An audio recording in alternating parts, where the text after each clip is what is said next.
Hero தன்னுடைய மேலதிகாரி கிட்ட போய், அடுத்த திங்கட்கிழமை நான் மதியத்திலிருந்து அரை நாள் விடுமுறை எடுத்துக்கலாமா அப்படின்னு கேக்குறாரு. அதுக்கு அந்த மேலதிகாரி, என்ன காரணம் அப்படின்னு கேட்க ஹீரோ அது கொஞ்சம் தனிப்பட்ட விஷயம் அப்படின்னு தயங்கி சொல்றாரு.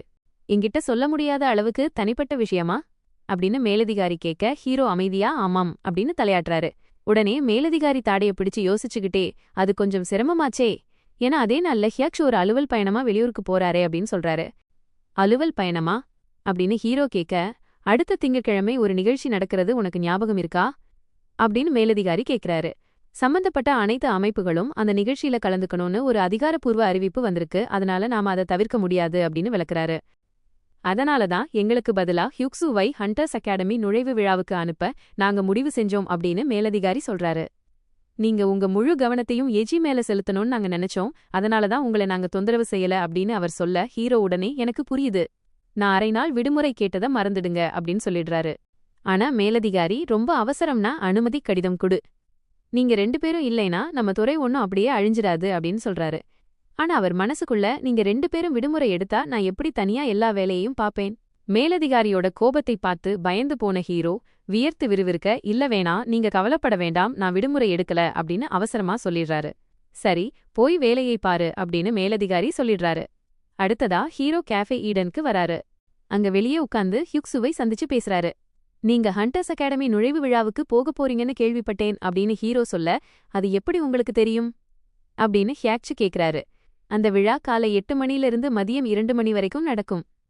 நான் மதிய உணவு முடிச்சிட்டு நேரா அலுவலகத்துக்கு திரும்பிடுவேன் அப்படின்னு ஹியாக்ஷு ரொம்ப இயல்பா குழம்பி காஃபி குடிச்சுக்கிட்டே, உங்களுக்கு பதிலா நான் அங்க போனா பரவாயில்லையா அப்படின்னு டஜன் கேக்குறாரு.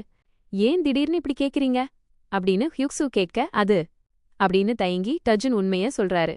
அதை கேட்டதும் ஹியூக்ஸு குடிச்சிட்டு இருந்ததை அப்படியே துப்பிட்டு, மகளா அப்படின்னு அதிர்ச்சியா கேக்குறாரு. அது கொஞ்சம் சிக்கலான விஷயம், ஆனா நிலைமை அப்படி ஆகிடுச்சு, தயவு செஞ்சு இத மத்தவங்க கிட்ட ரகசியமா வச்சுக்கோங்க அப்படின்னு டஜன் கேட்டுக்கிறாரு. உங்களுக்கு வயசு என்ன டோஜன் அப்படின்னு ஹியூக்ஸு கேட்க, அவர் 26 அப்படின்னு சொல்றாரு. உங்களுக்கு 26 வயசு, ஆனா உங்க மகளுக்கு 17 வயசா, உங்களுக்கு கல்யாணம் ஆயிடுச்சா அப்படின்னு ஹியாக்ஷு ஆச்சரியமா கேக்குறாரு. அதுக்கு டோஜன், இல்ல, அவங்க என்னோட சொந்த மகள் கிடையாது அப்படின்னு விளக்குறாரு. இந்த விஷயம் ஏஜிக்கு தெரியுமா அப்படின்னு ஹியாக்ஷு கேக்குறாரு. ஆமாம், அவங்க எங்க வீட்டுக்கு வந்திருக்காங்க, அதனால அவங்க 2 பேருக்கும் ஒருத்தர் தெரியும் அப்படின்னு டஜன் சொல்றாரு. அப்போ ஏஜி இதை பத்தி எதுவும் சொல்லலையா அப்படின்னு ஹியாக்ஷு கேட்க, டோஜன் இல்லையே அப்படின்னு பதில் சொல்றாரு. உடனே ஹியூக்ஸு, உங்க சூழ்நிலைய புரிஞ்சுக்கிட்டேன், அதனால நீங்க தான் அங்க போகணும், நான் இதை சீஃப் கிட்ட சொல்லிடுறேன் அப்படின்னு சம்மதிக்கிறாரு. டோஜன், என் நிலைமைய ரகசியமா வச்சுக்கிறதுக்கு ரொம்ப நன்றி மிஸ்டர் குவான் அப்படின்னு சொல்றாரு. அடுத்ததா டஜன் அந்த பள்ளிக்கு வராரு. அங்கே ரொம்ப கூட்டமா இருக்கு. இது ரொம்ப செலவு பிடிக்கும் பள்ளி என்பதாலா இவ்வளவு கூட்டமா இருக்கு அப்படின்னு அவர் நினைக்கிறாரு. அப்போ அங்க பெரிய சத்தம் கேக்குது. கூட்டத்துல ஒருத்தர், அது ஹான்மின்ஜி அப்படின்னு கத்துறாங்க. எனக்கு உங்களோட கையெழுத்து கிடைக்குமா, என் குழந்தையும் இதே பள்ளியில தான் படிக்கிறாங்க அப்படின்னு மக்கள் அவங்கள சூழ்ந்து கேட்க, ஹான்மின்ஜி, என்ன மன்னிச்சிடுங்க, நான் ரொம்ப அவசரமா போயிட்டு இருக்கேன் அப்படின்னு சொல்லிட்டு அங்கிருந்து நகர பாக்குறாங்க. அவங்க கூட சேர்ந்தா அது பெரிய தொந்தரவாதான் முடியும் அப்படின்னு டஜன் நினைச்சுக்கிட்டு அங்கிருந்து நழுவ பாக்குறாரு. அப்போ ஹான்மின்ஜி அவரை பார்த்துட்டு, மிஸ்டர் லீ அப்படின்னு சத்தம் போட்டு கூப்பிடுறாங்க. நீங்களும் இந்த நிகழ்ச்சிக்கு வந்திருக்கீங்கன்னு பார்க்கிறேன் அப்படின்னு அவங்க சொல்ல, ஆமாம் வணக்கம் அப்படின்னு டஜன் சொல்றாரு. உடனே ஹான்மின்ஜி ரொம்ப தாழ்மையா குனிஞ்சு, போன தடவை நடந்த விஷயத்துக்காக நான் உங்ககிட்ட மன்னிப்பு கேட்டுக்கிறேன் அப்படின்னு சொல்றாங்க. நான் ரொம்ப ஆர்வத்துல கொஞ்சம் அவசரப்பட்டு நடந்துகிட்டேன் அப்படின்னு அவங்க தொடர்ந்து குனிஞ்சபடியே சொல்றாங்க. இதை பார்த்து சுத்தி இருக்கிற கூட்டத்துக்கு ஒரே அதிர்ச்சி, என்ன நடக்குதுங்க, ஒருவேளை இவரு ஹான்மின்ஜியை விட ரொம்ப முக்கியமான நபராயிருப்பாரோ, அப்போ இவரும் ஒரு எஸ் ரேங்கா அப்படின்னு தங்களுக்குள்ள பேசிக்கிறாங்க. நீங்க சொன்னதுதான் சரி மிஸ்டர் லீ, என்னோட திமிரான வார்த்தைகளுக்காக தயவு செஞ்சு என்ன மன்னிச்சிடுங்க அப்படின்னு அவங்க கேக்குறாங்க. ஆனா அந்த நேரத்துல அப்படி ஒரு எதிர்மறையான அர்த்தத்துல சொல்லணும்னு எனக்கு எந்த எண்ணமும் இல்ல, தயவு செஞ்சு தலைய நிமிருங்க, எல்லாரும் நம்மளையே பாத்துட்டு இருக்காங்க அப்படின்னு பதட்டமா டோஜன் சொல்றாரு. என்னோட வார்த்தைகளும் ரொம்ப கடுமையா இருந்துச்சுன்னு நான் நினைக்கிறேன், என்னை மன்னி அப்படின்னு அவங்க சொல்லும்போதே, சரி சரி பரவாயில்லை அப்படின்னு டஜன் சொல்லி அவங்கள நிமிர வைக்கிறாரு. சுத்தி இருக்கிறவங்க எல்லாரும் டோஜனை ரொம்ப கோபமா முறைக்கிறாங்க. நாம ஏமாற்றப்பட்ட மாதிரி ஏன் தோணுது அப்படின்னு அவர் நினைக்கும்போது, ஹான்மின்ஜியையே இவன் கீழ்த்தரமா பாக்குறானா, இவனுக்கு சாகணுமா அப்படின்னு கூட்டம் அவரை கொல்லுற மாதிரி பாக்குது. அப்போ ஹான்மின்ஜி தன்னோட பையில இருந்து ஒரு அட்டையை எடுத்து, இந்தாங்க அப்படின்னு குடுக்கறாங்க. இது எதுக்கு அப்படின்னு டஜன் கேட்க, நம்மளோட சமரசத்தை கொண்டாடும் விதமா இத ஒரு நினைவா வச்சுக்கோங்க அப்படின்னு அவங்க சொல்றாங்க. ஹான் மிஞ்சி ஏஜி அப்படிப்பட்ட ஆள் இல்லை அப்படின்னு டஜன் சொல்ல ஆரம்பிக்க, இதுக்கும் ஏஜிக்கும் எந்த சம்பந்தமும் இல்ல அப்படின்னு அவங்க சிரிச்சுக்கிட்டே சொல்றாங்க. சம்பந்தம் இல்லையா அப்படின்னு டஜன் குழப்பமா அந்த அட்டையை பாக்குறாரு. இத நீங்க வச்சுக்கோங்க, உங்களுக்கு எப்போ உதவி தேவைப்பட்டாலும் என்னை தொடர்பு கொள்ளலாம் அப்படின்னு அவங்க சொல்றாங்க. நான் சொன்ன மாதிரி இத ஒரு நினைவா வச்சுக்கோங்க அப்படின்னு ஹான்மிஞ்சி அந்த அட்டைய டோஜன் கிட்ட குடுக்கறாங்க. டோஜன் அந்த அட்டையை பார்த்துக்கிட்டு அமைதியா நிக்கிறாரு. இதுல ஒண்ணும் இல்ல, நாம ஏன் இப்போ உள்ளே போகக்கூடாது? விழா சீக்கிரமா ஆரம்பிச்சிடும் அப்படின்னு டஜன் கேக்குறாரு. சரி, நான் உங்களை அடுத்த முறை சந்திக்கிறேன் அப்படின்னு ஹான்மிஞ்சி சொல்லிட்டு அங்கிருந்து கிளம்புறாங்க. நுழைவு விழா சீக்கிரமா ஆரம்பிக்க போகுது, எல்லாரும் உள்ளே போங்க அப்படின்னு அறிவிப்பு கேக்குது. விழா நடக்கும் இடத்துக்குள்ள புதிய மாணவர்கள் எல்லாரும் உங்களுக்கு ஒதுக்கப்பட்ட இடத்துல நில்லுங்க அப்படின்னு சொல்றாங்க. அதை தூரத்துல இருந்து பார்க்கும் ஹான்மிஞ்சி, நான் தப்பா நினைக்கல அப்படின்னு தீவிரமா யோசிக்கிறாங்க. இது அதே உணர்வுதான். ஒரு சாதாரண மனுஷனால இப்படிப்பட்ட சக்தியை வெளிப்படுத்த முடியாது அப்படின்னு அவங்க நினைக்கிறாங்க. டோஜன் கூட்டத்துல யாரையோ தேடிக்கிட்டு இருக்காரு. நீங்க உங்களோட உண்மையான அடையாளத்தை மறைக்கிறீங்க போல இருக்கு மிஸ்டர் லீ அப்படின்னு ஹான்மிஞ்சி மனசுக்குள்ள நினைக்கிறாங்க. பொறுத்திருந்து பார்ப்போம், அவர் கண்டிப்பா ஒரு நாள் நம்ம உலகத்துக்குள்ள வருவாரு அப்படின்னு ஹான்மிஞ்சி சொல்லிட்டு அங்கிருந்து நடக்கறாங்க. உள்ளே கூட்டத்துல நின்னுக்கிட்டு இருக்கிற டோஜன் யுன்ஹி எங்க இருக்கா அப்படின்னு தேடுறாரு. கூட்டத்துல அவளை பார்த்ததும் அதோ இருக்கா அப்படின்னு அவர் சந்தோஷப்படுறாரு. இவ்வளவு கூட்டத்திலையும் அவளை என்னால கண்டுபிடிக்க முடிஞ்சிருச்சு அப்படின்னு அவர் உணர்ச்சி வசப்படுறாரு. ஒரு அப்பாவா இருக்கிறதுக்கு இதுதான் அர்த்தமா அப்படின்னு அவர் கண்ணீர் விட்டு சிலிர்த்து போறாரு. மேடையில இப்போ நாம தொடர்புடைய அமைப்புகளின் பிரதிநிதிகளா வந்திருக்க சிறப்பு விருந்தினர்களை அறிமுகப்படுத்த போறோம் அப்படின்னு அறிவிக்கிறாங்க. முதல்ல ஹண்டர்ஸ் பியூரோவோட சீஃப் ஜுங் யங்சுல் அப்படின்னு கூப்பிட்டதும் அவர் குனிஞ்சு வணக்கம் சொல்றாரு. அடுத்ததா இக்கரஸ் கில்ட் இருந்து ஹான்மிஞ்சி அப்படின்னு அறிவிக்கிறாங்க. ஆனா டஜன் அதை கவனிக்காம தன் போனை பார்த்துக்கிட்டு இன்னைக்கு யோன்சி விழா எலும்புக்கறி சாப்பிடணும்னு சொன்னாலே அப்படின்னு யோசிக்கிறாரு. பக்கத்துல நல்ல உணவகம் ஏதாவது இருக்கான்னு பார்க்கணும் அப்படின்னு அவர் போன்ல தேடிட்டு இருக்காரு. அப்போ திடீர்னு நாங்க கீழ்க்கண்ட உறுதிமொழியை ஏற்கிறோம் அப்படின்னு ஒரு பெரிய சத்தம் கேட்டதும் டஜன் நிமிர்ந்து பாக்குறாரு. மேடையில ஒரு மாணவி நின்னு ஒன்று பெருமை மிக்க அப்படின்னு உறுதிமொழி எடுக்க ஆரம்பிக்கிறாங்க. கூட்டத்துல இருக்கிறவங்க இவ அந்த ஸ்வாட் எம்பரரோட தங்கச்சிதானே அப்படின்னு கிசுகிசுக்கிறாங்க. நம்பர் 1 எஸ் ரேங்கோட தங்கச்சியா இருக்காளே அப்படின்னு ஆச்சரியப்படுறாங்க. அவளே கிட்டத்தட்ட ஒரு ஏ ரேங்க் அளவுக்கு சக்தி வாய்ந்தவளாம், அது ஏற்கனவே ஒரு ஹண்டரா இருக்கிற மாதிரிதான் அப்படின்னு பேசிக்கிறாங்க. மேடையில உறுதிமொழி எடுக்கிற அந்த சின்ன பொண்ணை பார்த்து அந்த சின்ன பொண்ணுதானா அது அப்படின்னு டஜன் நினைக்கிறாரு. 4 நம்பிக்கையாலும் மரியாதையாலும் நம்ம தோழர்களை நாம பாதுகாப்போம் அப்படின்னு அந்த பொண்ணு உறுதிமொழியை முடிக்கிறாங்க.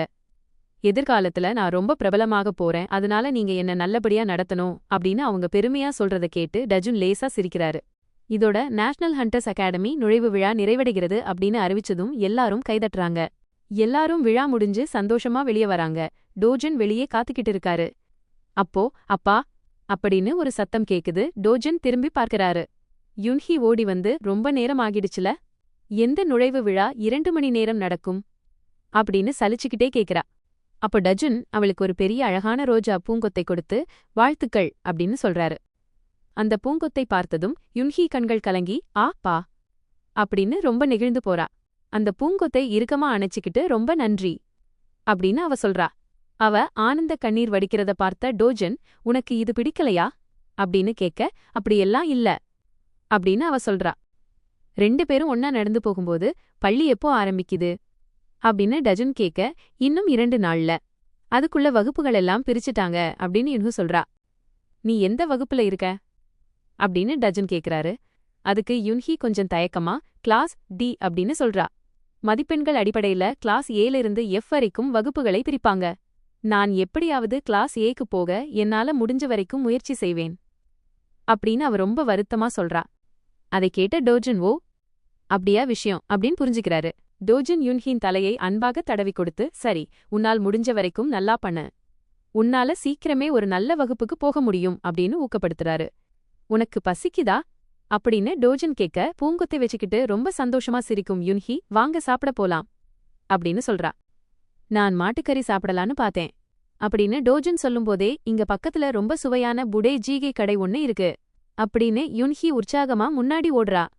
அப்போ திடீர்னு அங்க இருக்கிற கூட்டத்துல ஒரு சலசலப்பு ஏற்படுது. அதை பார்த்து டோஜன் என்ன நடக்குது அப்படின்னு கேக்குறாரு. வழி விடுங்க அப்படின்னு ஒருத்தர் முன்னாடி நடந்து வராரு. அவங்களை பார்த்ததும் யுன்ஹி அதிர்ச்சியாகி அந்த மக்கள் அப்படின்னு ஆச்சரியப்படுறா. கூட்டத்துல இருக்கிறவங்க அது ஹண்டர்ஸ் பியூரோவோட சீஃப் அப்படின்னு சத்தம் போடுறாங்க. அவர் கூட்டத்தை பார்த்து எங்களுக்கு வழி விடுங்க, வழி விட்டதுக்கு நன்றி அப்படின்னு சொல்லிட்டு வராரு. பக்கத்திலேயே வரவங்களை பார்த்து இக்காரஸ் கில்ட்ல இருந்து ஹான் மிஞ்சி வந்திருக்காங்க அப்படின்னு மக்கள் பேசிக்கிறாங்க. ஹான் மிஞ்சி சிரிச்சுக்கிட்டே மன்னிச்சிடுங்க அப்படின்னு சொல்லிட்டு நடந்து வராங்க. அடுத்து வர்ற நபரை பார்த்ததும் யுன்ஹிக்கு இன்னும் பெரிய அதிர்ச்சி காத்துக்கிட்டு இருக்கு. மா மற்றும் ஸ்வாட் எம்பரர் மிஸ்டர் லீ கேங்ஹுன் வந்திருக்காரு அப்படின்னு அவ வியப்போட பாக்குறா. கூட்டத்துல நடந்து வந்துட்டு இருக்கிற ஹான் மிஞ்சி திடீர்னு டஜுனை பார்த்துட்டு ஆச்சரியத்துல நிக்கிறாங்க. உடனே டோஜன் கிட்ட வந்து மிஸ்டர் லீ நீங்க சாப்பிட்டீங்களா அப்படின்னு ஹான் மிஞ்சி கேக்குறாங்க. அதுக்கு டோஜன் நாங்க இப்போதான் சாப்பிட கிளம்பிட்டு இருக்கோம் அப்படின்னு சொல்றாரு. டோஜன் பின்னாடி ஒளிஞ்சுக்கிட்டு இருக்கிற யுன்ஹிக்கு ஒண்ணுமே புரியல. அப்பாவுக்கு ஹான் மிஞ்சியை தெரியுமா அப்படின்னு மனசுக்குள்ள உறைஞ்சு போய் நிக்கிறா. உடனே ஹான் மிஞ்சி ரொம்ப இயல்பா ஓ அப்போ நாம எல்லாரும் சேர்ந்தே சாப்பிடலாமே டில்டு அப்படின்னு கூப்பிடுறாங்க. அடுத்து யுன்ஹியை பார்த்து உங்களுக்கு அது சம்மதமா அப்படின்னு ஹான் மிஞ்சி கேட்க யுன்ஹி பதட்டத்துல ஹக் ஆமாம் ஓ ஆமாம் கண்டிப்பா அப்படின்னு உளர்றா. அப்போ அங்க வந்த சீஃப் டோஜனை பார்த்து இது யார் அப்படின்னு ஹான் மிஞ்சி கிட்ட கேக்குறாரு. ஹான் மிஞ்சி இவர்தான் லீ டோஜன் சியோல் சிட்டி ஹால்ல ரிஃப்ட் மேனேஜரா இருக்காரு. நான் முன்னாடியே இவரை பத்தி சொல்லிருக்கேன், ஞாபகம் இருக்கா அப்படின்னு சீஃப் கிட்ட சொல்றாங்க. அதுக்கு சீஃப் ஆமாம் அந்த ஹண்டருக்கு பொறுப்பானவர்தானே அப்படின்னு கேக்குறாரு.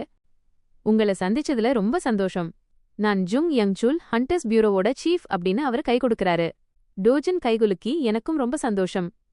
என் பேரு லீ டோஜன், நான் சியோல் சிட்டி ஹால்ல ரிஃப்ட் மேனேஜ்மெண்ட் டிபார்ட்மெண்ட்ல மேனேஜரா இருக்கேன் அப்படின்னு தன்னை அறிமுகப்படுத்துறாரு. ஹான் மிஞ்சி பக்கத்துல இருக்கிற யுன்ஹியை பார்த்து இது உங்களோட தங்கச்சியா அப்படின்னு கேக்குறாங்க. டோஜன் தயக்கமா இவ என்னோட பொண்ணு அப்படின்னு சொல்றாரு.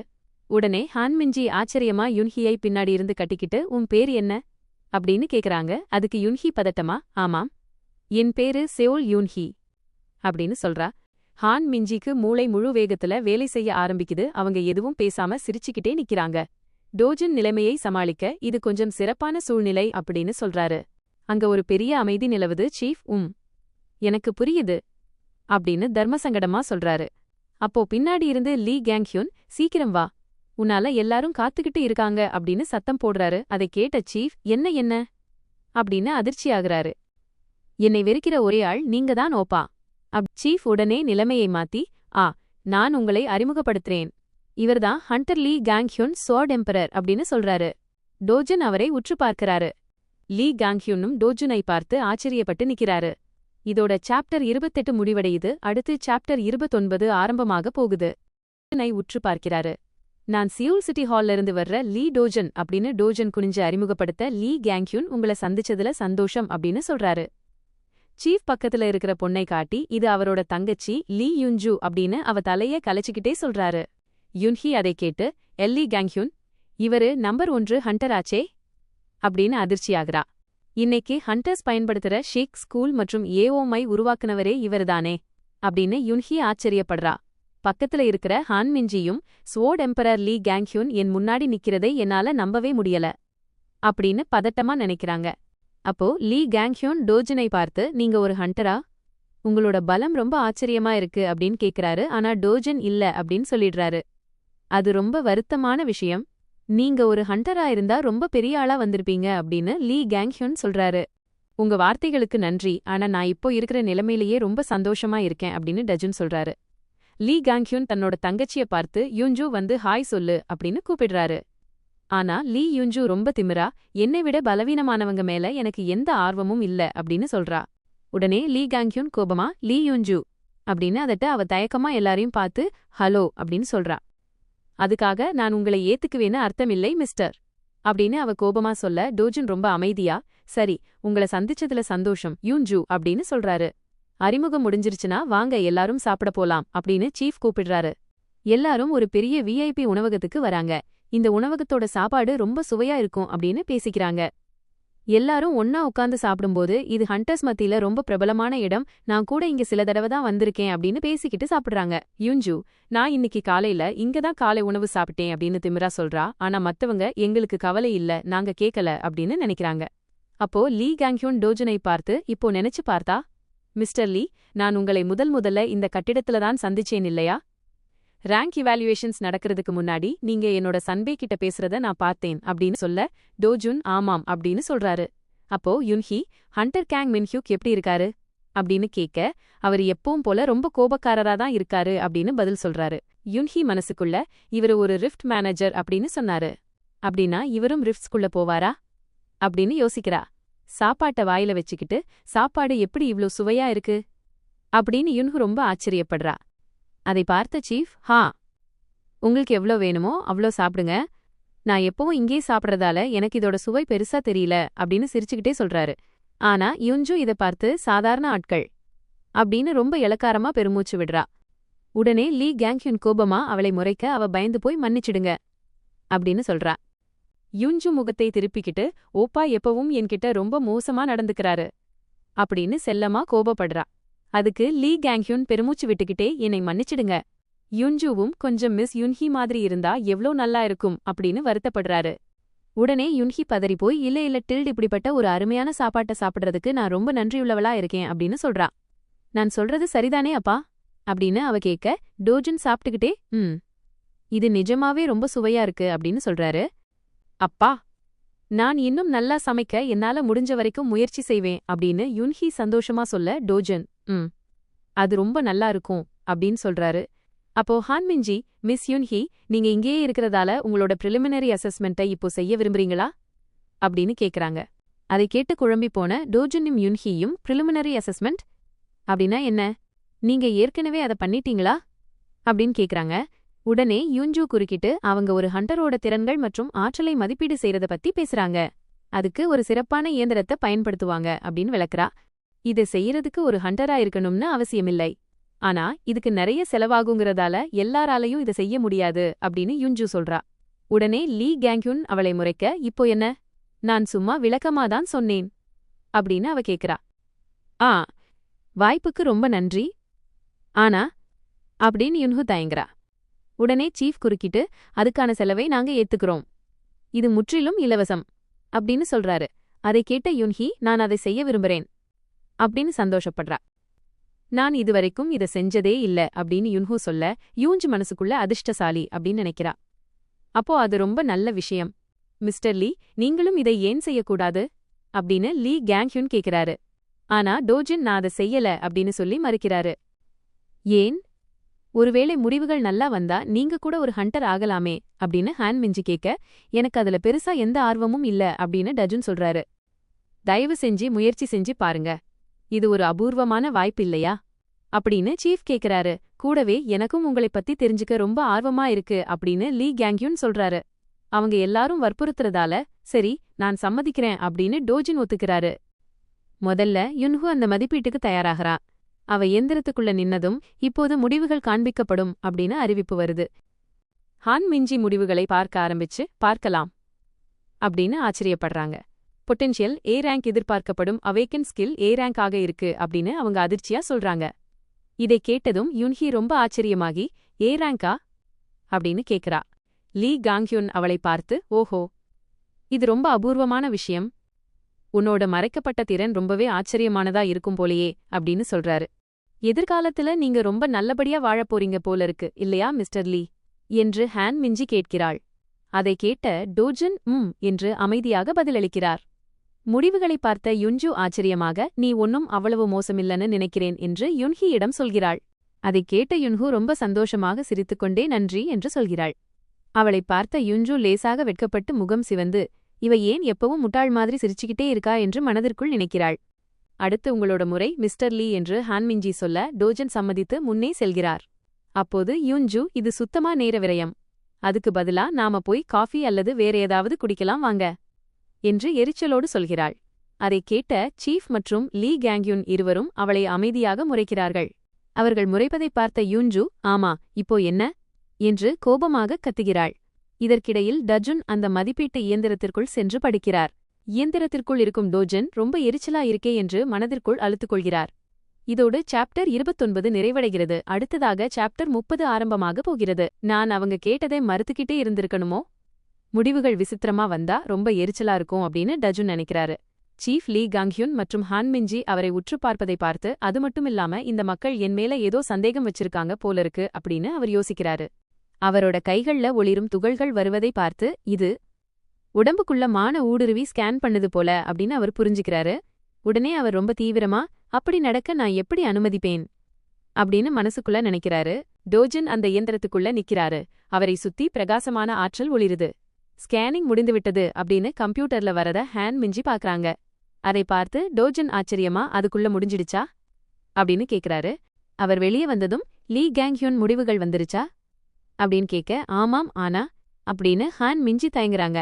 ஹான் மின்ஜி ரொம்ப அதிர்ச்சியா பிளேயரோட திறனை அளவிட முடியலைன்னு காட்டுது. இதுக்கு எந்த அர்த்தமும் இல்லை அப்படின்னு சொல்றாங்க. அதை கேட்ட சீஃப் மற்றும் லீ காங்ஹ்யுன் அதிர்ச்சியாகி இதுக்கு முன்னாடி இப்படி நடந்திருக்கா அப்படின்னு கேக்குறாங்க. லீ காங்ஹ்யுன் நாம திரும்ப முயற்சி செஞ்சு பார்க்கலாமா அப்படின்னு கேட்க சீஃப் இல்ல அதுக்கு எந்த அவசியமும் இல்லை அப்படின்னு சொல்றாரு. யுஞ்சு ரொம்ப திமிரா அவருக்கு ஒரு ஹண்டர் ஆகிறதுக்கான தகுதியே இல்லை போல நான் அப்பவே சொல்லலையா அப்படின்னு கிண்டல் பண்றா. ஹான் மின்ஜி ரொம்ப குழப்பமா இதுக்கு எந்த அர்த்தமும் இல்லை அப்படின்னு நினைக்கிறாங்க. ஒருத்தர் எவ்ளோ திறமையில்லாதவரா இருந்தாலும் குறைஞ்சது எஃப் அல்லது இ ரேங்க் ஆவது காட்டும். ஆனா இப்படிப்பட்ட முடிவுகள் வர்றது ரொம்ப அபூர்வம். இல்ல இது சாத்தியமே இல்லை அப்படின்னு அவங்க பதட்டமா நகம் கடிக்கிறாங்க. உடனே டஜுன் கிட்ட வந்து நாம திரும்பவும் செய்யலாம். ஏதோ தவறு நடந்திருக்கும்னு நான் நம்புறேன் அப்படின்னு ஹான் மின்ஜி கேக்குறாங்க. ஆனா சீஃப் தடுத்து இல்ல அது செய்யறது கொஞ்சம் கஷ்டம். ஒரு சாதாரண மனுஷனை தொடர்ந்து பலமுறை ஸ்கேன் பண்ணா அது அவங்க உடம்புல பெரிய சுமையை ஏற்படுத்தும் அப்படின்னு சொல்றாரு. லீ காங்ஹ்யுன் இருந்தாலும் எனக்கும் இந்த முடிவுகள் கொஞ்சம் விசித்திரமாதான் தோணுது அப்படின்னு சொல்றாரு. எதிர்காலத்துல இன்னொரு வாய்ப்பு கிடைச்சா அப்போ உங்களோட உடலை நீங்க வலுப்படுத்தினா முடிவுகள் மாறலாம் அப்படின்னு சிரிச்சுக்கிட்டே சொல்றாரு. சீஃப் அது உண்மைதான். உடலை வலுப்படுத்தினதுக்கு அப்புறம் அவேக்கண்ட் ஆனவங்க சில பேர் இருக்காங்க. அதனால ஏமாற்றமடைய எந்த அவசியமும் இல்ல அப்படின்னு ஆறுதல் சொல்றாரு. ஹான் மின்ஜி அவர்கிட்ட இருந்து ஒரு ஹண்டரோட சக்தி வர்றதை நான் உறுதியா உணர்ந்தேன். நான் தப்பா கணிக்க வாய்ப்பே இல்லையே அப்படின்னு தனக்குள்ள குழப்பமா முணுமுணுக்குறாங்க. டோஜன் இது ரொம்ப வருத்தமான விஷயம்தான். உண்மையிலேயே ரொம்ப வருத்தமாயிருக்கு. அப்படின்னா நாங்க இப்போ கிளம்பலாமா அப்படின்னு ரொம்ப இயல்பா கேட்டுட்டு அங்கிருந்து கிளம்புறாரு. சில நாட்களுக்கு பிறகு இரவு நேரத்துல அலுவலகம் ரொம்ப பரபரப்பா இருக்கு. சீஃப் தன்னோட கணினியில ரொம்ப வேகமா வேலை செஞ்சுக்கிட்டு சோர்வா முகம் மாறி உக் அப்படின்னு சத்தம் போடுறாரு. எனக்கு உயிர் போற மாதிரி இருக்கு அப்படின்னு அவர் ரொம்ப கஷ்டப்பட்டு டைப் பண்ணிட்டு இருக்காரு. டோஜின் தன்னோட வேலையை செஞ்சுக்கிட்டே சீஃப் இன்னைக்கு வேலை முடிஞ்சதும் நாம சவுனாவுக்கு போகலாமா அப்படின்னு கேக்குறாரு. அதுக்கு சீஃப் கை நடுங்கிக்கிட்டே அங்க நடந்து போற அளவுக்கு கூட எனக்கு உடம்புல சக்தி இல்லைன்னு நினைக்கிறேன். நான் இங்கேயே தூங்குறேன் அப்படின்னு சொல்றாரு. பக்கத்துல இருக்கிற ஹியாக்ஷுவும் நானும் இங்கேயே தூங்கலாமா? ஆமா நாம 2 பேரும் இங்கேயே தங்கிடலாம். தனியா இருந்தா ரொம்ப குளிரும்ல டில்ட் அப்படின்னு சோர்வா சொல்றாரு. டில்ட் நான் வீட்டுக்கு போறேன் அப்படின்னு சொல்லி டஜன் சோம்பல் முறிக்க அப்போ அவரோட ஃபோன் அடிக்குது. ஃபோன்ல யுன்ஹி உங்களுக்கு ஏதாவது வேணுமா? இன்னைக்கு வீட்டுக்கு வருவீங்களா அப்படின்னு கேக்குறா. டோஜன் இல்ல என்னால வர முடியும்னு தோணல அப்படின்னு சொல்லும்போதே அவரோட மேசையில ஒரு பெரிய வேலைக்கட்டை கொண்டு வந்து வைக்கிறாங்க. உடனே அவர் எனக்கு தெரியல அப்படின்னு சொல்லிடுறாரு. நான் உங்களுக்கு நைட் சாப்பிட ஏதாவது கொண்டு வரட்டுமா அப்படின்னு யுன்ஹு கேட்க இல்ல எனக்கு பசிச்சா நான் இங்கேயே டேக் அவுட் வாங்கி சாப்பிட்டுக்கிறேன் அப்படின்னு டோஜன் சொல்றாரு. மாத்துத் துணி ஏதாவது வேணுமா அப்படின்னு அவ கேட்க நான் இன்னும் நல்லாதான் இருக்கேன் அப்படின்னு அவர் பதில் சொல்றாரு. உங்களுக்கு வேற ஏதாவது வேணுமா? சுத்தமான சாக்ஸ் மாதிரி அப்படின்னு யுன்ஹு ஃபோன்ல கேக்குறா. பரவாயில்ல நான் இப்போ கொஞ்சம் பிஸியா இருக்கேன் அப்புறமா கூப்பிடுறேன் அப்படின்னு டஜுன் சொல்றாரு. நேரமாச்சு அதனால வெளியில எங்கேயும் சுத்தாதே அப்படின்னு சொல்லிட்டு அவர் ஃபோனை வைக்கிறாரு. அதை பார்த்த சீஃப் அது மிஸ் சாவா அப்படின்னு கேக்குறாரு. இல்ல சார் அப்படின்னு டஜுன் சொல்ல என்னை அவ்ளோ சுலபமா ஏமாத்த முடியாது டில்ட் நீ உண்மையை சொல்லலாம் அப்படின்னு சீஃப் கிண்டல் பண்றாரு. சீஃப் இன்வாங் மவுண்டன்ல இருக்கிற ரிஃப்ட் சரிபார்க்கப்பட்டுருச்சா அப்படின்னு ஹேக்ச் கேக்குறாரு. ஆமாம் வருஷத்துல இந்த நேரத்தை தான் நான் ரொம்ப வெறுக்கிறேன் அப்படின்னு சீஃப் சலித்துக்கொண்டு சொல்றாரு. மாணவர்களோட களப்பயணத்தை கவனிச்சுக்க சொல்லி ஹண்டர்ஸ் அகாடமி ஏன் எப்பவும் நம்மளையே கேக்குறாங்க அப்படின்னு அவர் கத்துறாரு. வேற யாரு அதை செய்வா டில்ட்? அவங்க வேற யாரையாவது கேட்க வேண்டியதுதானே.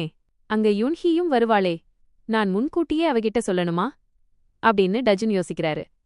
எப்படியும் நான் ரிஃப்ட் மேனேஜ்மெண்ட்டை கவனிச்சுக்கிறேங்கிறது அவளுக்கு ஏற்கனவே தெரியும் அப்படின்னு அவர் நினைக்கிறாரு. இரவு நேரத்துல வீட்டை காட்டுறாங்க. அங்க அப்பா அப்படின்னு யுன்ஹு காத்துக்கிட்டு இருக்கா. எனக்கு கவலையா இருக்கு. அதனால வேலை முடிஞ்சு வர தாமதமானா தயவு செஞ்சு எனக்கு முன்னாடியே சொல்லிடுங்க அப்படின்னு அவ சோர்வா நினைக்கிறா. டோஜன் வீட்டுக்கு வந்ததும் தலையணையோட நிக்கிற யுன்ஹி தயவு செஞ்சு அப்படி பண்ணுங்க அப்படின்னு சொல்றா. ஆமாம், மன்னிச்சிடு அப்படின்னு டஜன் சொல்றாரு. உடனே சுதாரிச்ச யுன்ஹி, ஆமாம், அடுத்த வாரம் நான் ஒரு ரிஃப்ட்டுக்கு களப்பயணமா போக போறேன் அப்படின்னு சந்தோஷமா சொல்றா. அப்படியா அப்படின்னு டோஜன் கேட்க, அது ஒரு எஃப்ரேங்க்ட் ரிஃப்ட் தான், ஆனா நான் முதல் முறையா உள்ள போக போறதால ரொம்ப ஆர்வமா இருக்கேன் அப்படின்னு அவ சொல்றா. அப்புறம் நீங்க ஒரு ரிஃப்ட் மேனேஜர் தானே அப்பா? நீங்க என்ன வேலை செய்யறதா சொன்னீங்க அப்படின்னு அவ கேட்க டோஜன் திடுக்கிட்டு போறாரு. டோஜன் பதட்டமா, ரிஃப்ட் சம்பந்தப்பட்ட எல்லா விஷயங்களையும் நான் தான் கவனிச்சுக்கிறேன் அப்படின்னு சொல்றாரு. அதுக்கு யுன்ஹி, அப்படின்னா நீங்களும் ரிஃப்ட்ஸ்குள்ள போவீங்களா அப்படின்னு ரொம்ப சீரியஸா கேக்குறா. டோஜன் தயக்கமா அப்படின்னு சொல்ல, ஓஹோ, அப்போ நீங்களும் ரிஃப்ட்ஸ்குள்ள போவீங்க அப்படின்னு அவ புரிஞ்சிக்கிறா. சரி, ரிஃப்ட்ஸ்குள்ள நீங்க அப்படி என்னதான் பண்ணுவீங்க அப்படின்னு யுன்ஹு திரும்பவும் கேக்குறா. டோஜன் அவசரமா விளக்க ஆரம்பிக்கிறாரு. ஓ அதுவா, நான் ரிஃப்ட்ஸ்குள்ள போய் வரைபடம், புவியியல், அங்க இருக்கிற மான்ஸ்டர்ஸோட வகைகள் மற்றும் எண்ணிக்கையை பத்தின தகவல்களை சேகரிப்பேன். அப்புறம் அந்த தகவல்களை வச்சு அதை கிளியர் பண்ண என்னென்ன தகுதிகள் தேவைன்னு கணிப்பேன். இதையெல்லாம் முடிச்சதுக்கப்புறம் நான் மேலிடத்துல ரிப்போர்ட் பண்ணுவேன். அப்போதான் தகுதியான ஹண்டர்ஸ் வந்து அதை கிளியர் பண்ண முடியும் அப்படின்னு மூச்சு விடாம சொல்றாரு. நிச்சயமா நான் தனியா உள்ளே போக அனுமதி இல்லை, அதனால எங்களுக்கு உதவி பண்ணவும் பாதுகாக்கவும் கான்ட்ராக்டட் ஹண்டர்ஸ் வருவாங்க. ஒருவேளை நிலைமை ரொம்ப ஆபத்தா மாறினா நாங்க அவங்க கூட சேர்ந்து தப்பிச்சு வந்துடுவோம். சில சமயம் நாங்க தப்பிக்கிறதுக்காக அவங்க நேரத்தை கடத்துவாங்க, அப்போதான் நாங்க மேலிடத்துல ரிப்போர்ட் பண்ணி எல்லாரோட பாதுகாப்பையும் உறுதி செய்ய முடியும் அப்படின்னு ரொம்ப நீளமா விளக்குறாரு. இதை கேட்ட யுன்ஹிக்கு முகம் அதிர்ச்சியிலும் கோபத்திலும் மாறுது. ஆனா டோஜன், அதனால நீ ரொம்ப கவலைப்படாத அப்படின்னு சொல்றாரு. உடனே யுன்ஹி கோபத்துல காலை தரையில ஓங்கி மிதிச்சு, நான் எப்படி கவலைப்படாம இருக்க முடியும், நீங்க ரிஃப்ட்ஸ்குள்ள போறீங்க அப்படின்னு கத்துறா. வீட்டுக்கு வெளியே வரைக்கும் அவ கத்துற சத்தம் கேக்குது. உள்ளே எவ்ளோ ஹண்டர் இறந்து போறாங்கன்னு உங்களுக்கு தெரியுமா அப்படின்னு அவ கோபமா சத்தம் போடுறத கேட்டு, ரொம்ப சத்தமா இருக்கே அப்படின்னு நினைக்கிறாங்க. விஷயங்களை இப்படியே விடுறது ஏத்துக்க முடியாத ஒன்னு அப்படின்னு அவ சொல்ல, டோஜன் அதிர்ச்சியா, என்ன அப்படின்னு கேக்குறாரு. உடனே யுன்ஹி ரொம்ப தீவிரமா விரலை நீட்டி, நான் உங்களுக்கு ஸ்பெஷல் ட்ரைனிங் கொடுக்க போறேன் அப்படின்னு உறுதியா சொல்றா. இதோடு சாப்டர் 30 முடிவடைகிறது. அடுத்ததாக சாப்டர் 31 ஆரம்பமாக போகுது.